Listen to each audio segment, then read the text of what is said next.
कहते हैं। तो अब आगे वर्णन करते हैं। तो तस्मा तत्रेवा, तत्रेवा का तत्रेवा वहीं पर किसकी तत्रेवा शब्द का अर्थ हो गया, यानी ईश्वर अर्पण बुद्धि से कर्म करने में ही तुम्हारा अधिकार है। तब तब यानी अर्जुन, क्योंकि अर्जुन कृष्ण भगवान का संवाद चल रहा है, इसलिए हे अर्जुन तुम्हारा वहीं पर ही तब तुम्हारा अधिकार है। इसलिए कुरु कर्म है, इसलिए तुम कर्म करो, संन्यास लेने की इच्छा मत करो, युद्ध क्षेत्र छोड़ करके मत भागो, क्योंकि युद्ध क्षेत्र छोड़ करके जा रहे थे ना, धनुष्बाण का त्याग कर दिया था, क्योंकि भीष्म आदि को लेकर के उनमें ममता थी, कैसे मैं अपने पितामह को मारूंगा, जिनकी गोद में मैं खेला हुआ हूँ, सबसे ज्यादा प्रेम वही उन्हीं से भीष्म से ही करते थे वो, इसलिए उनको कैसे मारूं, द्रोणाचार्य को कैसे मारूं जिसने सारी शिक्षा दी है। इसलिए भगवान इस प्रकार से कहा तुम्हारा कर्म करने में ही अधिकार है, यानी निष्काम कर्म करिए, अंतःकरण शुद्धि के लिए कर्म करिए। अंतःकरण के लिए शुद्धि के लिए कर्म करेगो तो फिर व्यक्ति की अंतःकरण शुद्धि हो गई तो निर्मल ज्ञान की प्राप्ति हो जाएगी। यानी अर्जुन को तो निमित्त बनाया भगवान ने, संवाद तो कृष्ण अर्जुन का यह था, लेकिन भगवान ने अर्जुन को निमित्त बना करके गीता का उपदेश किसको किया है, सभी साधकों के लिए, सभी कर्मियों के लिए, सभी साधकों के लिए उपदेश कर दिया। अब ऐसा उपदेश करने के पश्चात आगे कहते हैं, ऐसा जिस कारण से इस हेतु से भी संघ को त्याग करके अनुष्ठान करना चाहिए, तुम्हारे लिए कर्तव्य है। ऐसा जिस कारण से तस्मात् उसी हेतु से 12वें श्लोक के द्वारा कहते हैं, युक्तः कर्म फलम त्यक्त्वा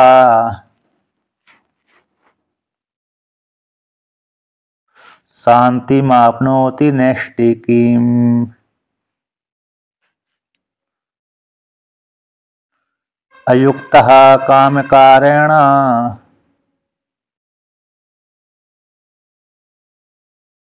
फले सक्तो निबध्यते। तो कहते युक्त हो गए, समाहित हो गया, किसके लिए, कर्म फल को त्याग करके ईश्वर के लिए कर्म करता है, अपने लिए नहीं करता है। ऐसे कर्म के फल को त्याग करके युक्त होता हुआ, समाहित होता हुआ, ईश्वर अर्पण बुद्धि से कर्म करने वाला भय मुमुक्षु सन्यासी अधिकारी शांति नैष्ठिकीम शांतिम आपनोति, जो नैष्ठिक शांति है, निष्ठा नैष्ठिक शांति, नैष्ठिकीम निष्ठायाम भवायति नैष्ठिकीम, नित्राम स्थिति, जहाँ पर नित्राम स्थिति हो जाती है, जो निर्विशेष शांति की प्राप्ति हो जाती है, मोक्षु फल है। नैष्ठिक शांति क्या होगा, मोक्षु फल, उस मोक्षु फल की प्राप्ति उसको हो जाती है, आपनोति है प्राप्नोति। तो नैष्ठिकीम शांति, शांति शब्द का अर्थ होता है अरे मोक्ष ही होता है। जिस प्रकार से कर्मों के फल को त्याग करके समाहित होकर के शुद्ध एकाग्र होकर के कर्म करता है, ईश्वर अर्पण बुद्धि से कर्म करता है, तो अंतःकरण की शुद्धि हो जाने से उसमें ज्ञान की प्राप्ति हो गई, और ज्ञान की प्राप्ति हो गई तो उसको मोक्ष फल की प्राप्ति हो जाती है। सत्य किसके माध्यम से, अंतःकरण की शुद्धि के माध्यम से, द्वारे ही है, अंतःकरण की शुद्धि के द्वारा ही परमात्मा की प्राप्ति होती है। अब जिसके मन में बहुत सी कामना है, तो उसके बहुत सी कामना बैठी हो तो उसका अंतःकरण शुद्ध नहीं हुआ, है ना। अब मेरे को ये भी चाहिए वो भी चाहिए, व्यवहार के लिए तो ठीक बात है, लेकिन यथार्थ रूप से ही चाहिए तो फिर उसके मन में बहुत कामना है। तो ये कैसे जानते हैं, तो व्यक्ति जैसे ना, सभी व्यक्ति के मन में वो होती रहती है कि मेरे को इस सुख की प्राप्ति हो जाए, मेरे उस सुख की प्राप्ति हो जाए, यह लोक की प्राप्ति हो जाए, परलोक की भी सुख के लिए प्राप्त हो जाए, तो फिर काम संकल्प पूर्वक कर्म करता है। तो वो संकल्प पूर्वक जो कर्म किया है तो वो अगले जन्म के हेतु उसका बन गया, तो फिर उसका ज्ञान की प्राप्ति में विघ्न आ गया, थोड़ा देरी हो गई। और जो ये लोग के भी सुख नहीं चाहता, परलोक के लिए भी सुख नहीं चाहता, ये लोग के लिए कर्म करता रहता है लेकिन फल नहीं चाहता, तो उसका अंतःकरण शीघ्र शुद्ध हो जाता है। तो ऐसे युक्त होता हुआ, समाहित होता हुआ, युक्त शब्द का अर्थ हो गया, ऐसा योगी कर्म के फल को त्याग करके नैष्ठिक की शांति को प्राप्त कर लेता है। अयुक्त, अब कहते हैं जो अज्ञानी है, जो अयुक्त है, युक्त नहीं है, ईश्वर अर्पण बुद्धि से कर्म नहीं करता, उसमें दोष दिखलाते हैं।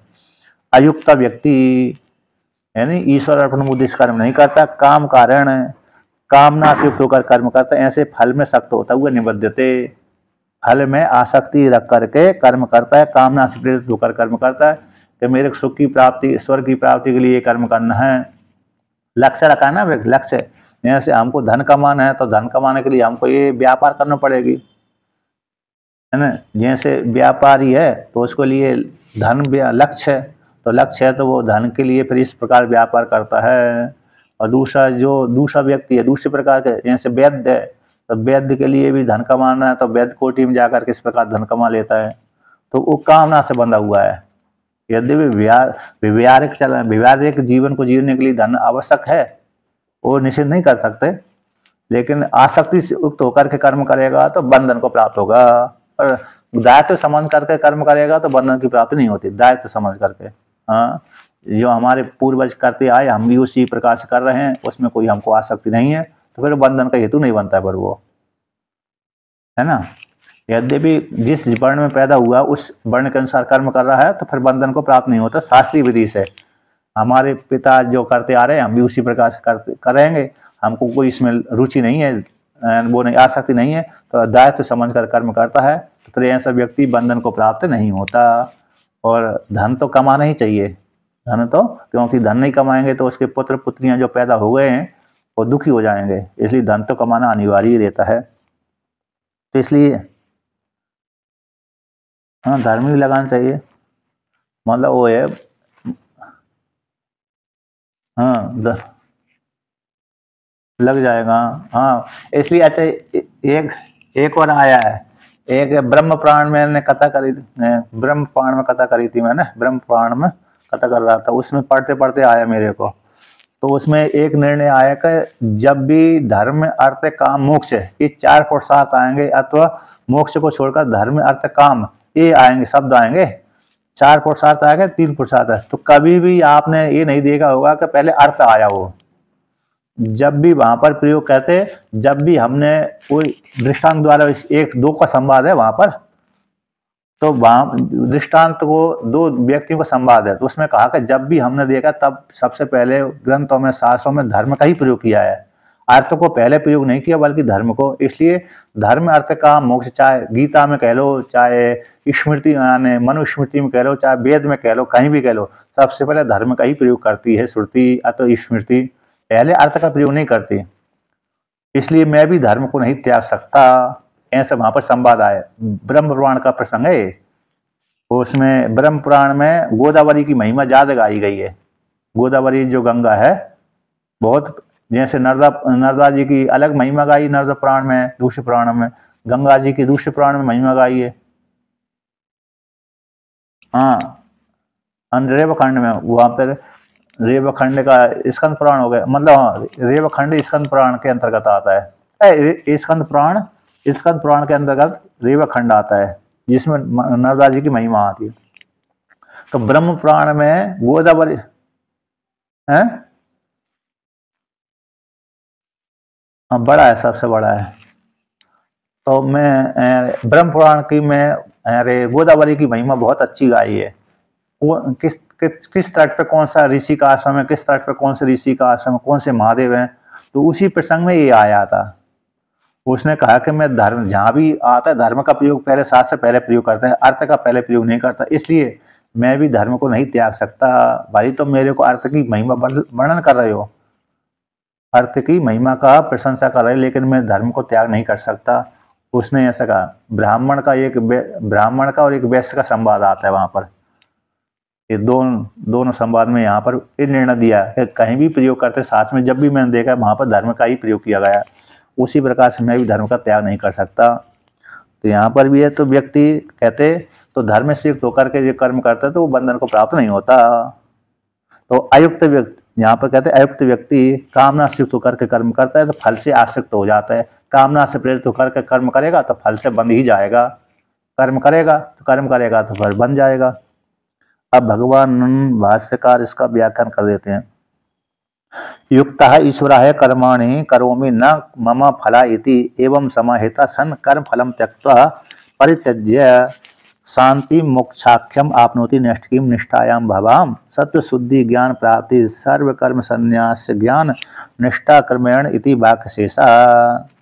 कहते युक्त यानी ईश्वर के लिए सारे कर्मों को करता है, ईश्वर के लिए ही कर्मों को करता है। न मम फलाय, मुझ अपने लिए कर्मों, अपने फल के लिए नहीं करता, ऐसा समाहित होता हुआ, एवं इस प्रकार से समाहित होता हुआ वह साधक है, एकाग्र होता हुआ वह साधक है, मोक्षगण कर्म के फल को त्याग करके, परित्यज्य त्याग करके शांति मोक्षाक्ष नामक जो शांति है, नेष्ठ की शांति है, निष्ठायाम भवायति नेष्ठ की शांति, मोक्ष रूप शांति को प्राप्त कर लेता है।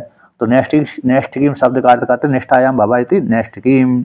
इन सत्य शुद्धि किस प्रकार से मोक्ष नामक शांति को प्राप्त करता है कि सत्य शुद्धि हो गई, अंतःकरण शुद्धि हो गई, उसमें ज्ञान की प्राप्ति हो गई और ज्ञान की प्राप्ति के माध्यम से सारे कर्मों का त्याग कर दिया, सर्व कर्म संन्यास, सारे कर्मों का त्याग कर दिया। तो ऐसे त्याग के माध्यम से ज्ञान निष्ठा क्रम से ज्ञान की निष्ठा, ज्ञान में निष्ठा बन गई, मोक्ष में निष्ठा बन गई, है ना। तो ज्ञान के माध्यम से उसको अज्ञान निवृत्ति हो गई, अज्ञान निवृत्ति होती और मोक्ष में निष्ठा बनी हुई है, ब्रह्म में निष्ठा बनी हुई है कि मैं तो ब्रह्म हूँ, मैं तो मुझ आत्मा में कोई कर्तापन भोक्तापन नहीं है।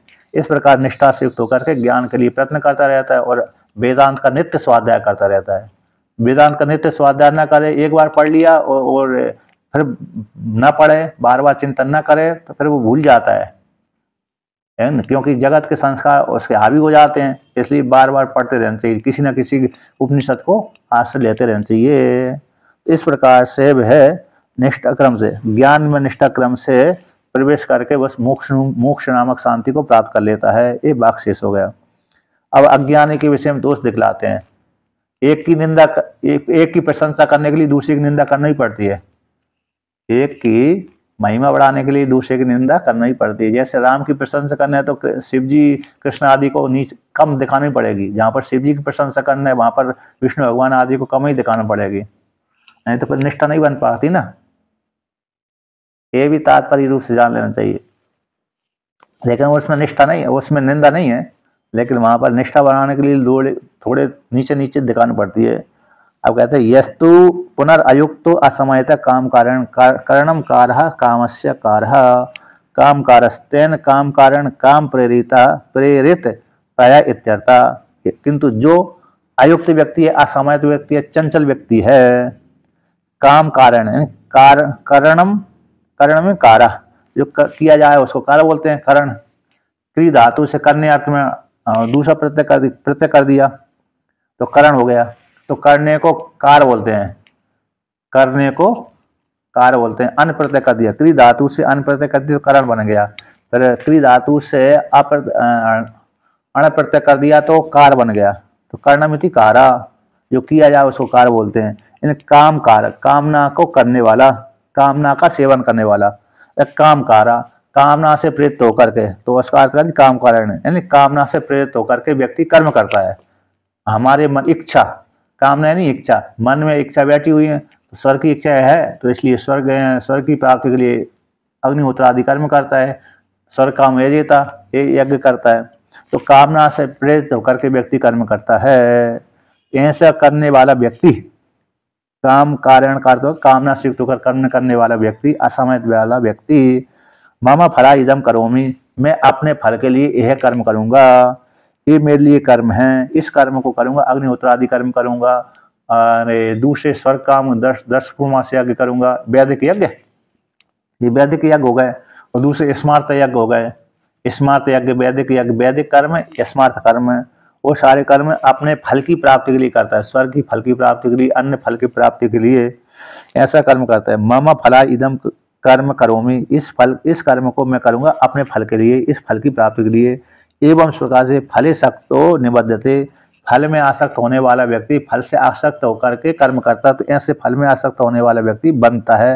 अतस्तम युक्तो भवैति, इसलिए हे अर्जुन तुम युक्त हो जाओ, समाहित हो जाओ। फल के लिए, फल की प्राप्ति के लिए कर्म मत करो, निष्काम कर्म करो। निष्काम कर्म करने से तुमको बंधन की प्राप्ति नहीं होगी। जो कामना से युक्त होकर के कर्म करता है, मोक्ष की कामना के लिए कर्म करेगा तो बंधन को प्राप्त नहीं होगा। यहाँ पर ये भी विशेषता है कि मोक्ष की, ईश्वर की प्राप्ति के लिए कर्म करेगा तो बंधन को प्राप्त नहीं होगा। चाहे ईश्वर की प्राप्ति के लिए कर्म करो, चाहे मोक्ष की प्राप्ति के लिए कर्म करो, तो बंधन की प्राप्ति नहीं होगी। बल्कि इंद्र लोक की फल की प्राप्ति के लिए कर्म करेंगे, ब्रह्म लोक फल की प्राप्ति के लिए कर्म करेंगे, इंद्र बनने के लिए कर्म करेंगे तो बंधन की प्राप्ति होती है। बहुत से व्यक्ति है ना इंद्र बनने के लिए प्रयत्न करते रहते हैं। जैसे एक उदाहरण देता हूँ। एक ब्राह्मण की बालिका थी, भरद्वाज ऋषि की पत्नी थी, भरद्वाज ऋषि की पुत्री थी, पत्नी नहीं। भरद्वाज ऋषि की पुत्री थी, ये यहीं की थी, प्रयागराज में भरद्वाज उस काल में रहते थे। तो उनकी पुत्री ने विचार किया कि मैं किसको पति बनाऊं, तो उसने इंद्र को पति बनाने के लिए आराधना करी थी। तो इंद्र ने उसको उस शरीर से तो पत्नी नहीं बनाया उसको। ब्राह्मण की भरद्वाज ऋषि की पुत्री थी, उस शरीर से उनको पत्नी नहीं बनाया, लेकिन वहीं पर मर करके वो पुलोमा की पुत्री बनी। पुलोमा नाम के दैत का राक्षस है, कौन राक्षसी रहे, ऐसा राक्षस कोटि आती है उसकी, पुलोमा। तो उसकी पुत्री बनी, तो उसकी पुत्री का नाम रुचि था। रुचि है ना, रचि क्या नाम है,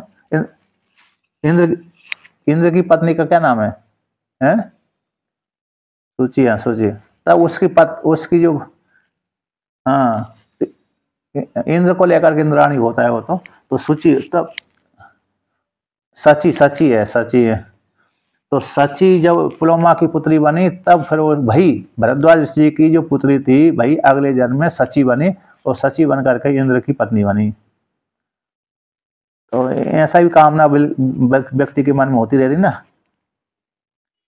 तो एक पुराण की एक कथा थी वो, तो उसी प्रकार से व्यक्ति बहुत कामना करता रहता है। तो जो कामना सिद्ध होकर कर्म करता है, यानी लौकिक फल की प्राप्ति के लिए, तो बंधन को प्राप्त होता है, चाहे ये लोग के लिए चाहे परलोक के लिए। किंतु जो ईश्वर की प्राप्ति के लिए कर्म करता है, ब्रह्म की प्राप्ति के लिए कर्म करता है, तो बंधन को प्राप्त नहीं होता। उसका अर्थ ईश्वर की प्राप्ति के लिए भी जो कर्म करेंगे वो भी मुक्ति का हेतु बनता है, और जो ब्रह्म की प्राप्ति के लिए जो कर्म करेंगे वो भी मुक्ति में हेतु बनेगा। दोनों का ही फल हो गए अंतःकरण की शुद्धि। अंतःकरण की शुद्धि हो गई तो यार ज्ञान प्राप्त हो जाता है। इसलिए भगवान ने जोर दे दिया, तुम युक्त हो जाओ, समाहित हो जाओ। अतः तुम युक्त भवेत्, अतः तुम युक्त हो जाओ, समाहित हो जाओ, अतः ईश्वर अर्पण बुद्धि से कर्म करो, ऐसा भगवान ने कहा, आदेश दे दिया। क्या दे दिया? समाहित युक्त भवा। भवा शब्द आदेश का वाचक, लोट लकार का रूप है। ऐसा तुम कार्य करो। ऐसे हम छोटे बालक को आदेश दे देते ना, छोटे को भी दे देते, बड़े को भी दे देते हैं, तो आदेश दिया जाता है। आज्ञा, आदेश है नहीं आज्ञा, ऐसे आज्ञा दे देते तुम ऐसा कार्य करो, तो आज्ञा को पालन करना पड़ती है। जो श्रद्धालु है तो कर लेता है, और जो श्रद्धालु नहीं है तो वो नहीं करता है ना। इस प्रकार से आज का पाठ पूरा हुआ।